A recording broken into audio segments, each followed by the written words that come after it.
Keluarga pasien kembali keluhkan ketersediaan obat di RSUD Masohi. Keluhan mengenai ketersediaan obat di Rumah Sakit Umum Daerah atau RSUD Masohi kembali disampaikan keluarga pasien.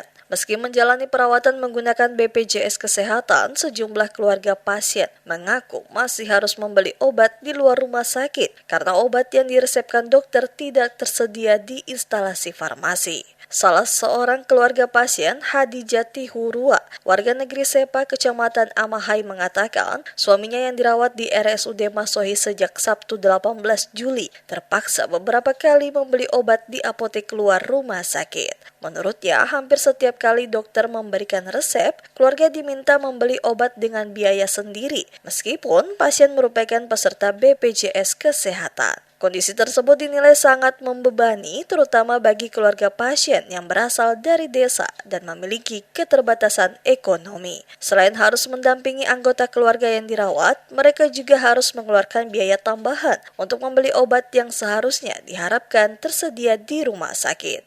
Hadijah berharap Bupati Maluku Tengah Zulkarnain Awad Amir memberikan perhatian serius terhadap persoalan tersebut dengan mengevaluasi ketersediaan obat di RSUD Masohi. Ia juga berharap pelayanan bagi pasien BPJS dapat ditingkatkan sehingga masyarakat tidak lagi dibebani biaya pembelian obat di luar rumah sakit. Ia juga mengaku pernah mendengar adanya informasi bahwa biaya pembelian obat di luar rumah sakit akan diganti. Namun hingga kini menurutnya penggantian biaya tersebut belum pernah diterima. Pantauan di instalasi gawat darurat atau IGD RSUD Masohi menunjukkan sejumlah keluarga pasien terlihat keluar masuk apotek di sekitar rumah sakit untuk membeli obat yang tidak tersedia di instalasi farmasi rumah sakit. Hingga berita ini disiarkan, pihak manajemen RSUD Masohi maupun Dinas Kesehatan Kabupaten Maluku Tengah belum memberikan keterangan resmi terkait keluhan keluarga pasien mengenai ketersediaan obat.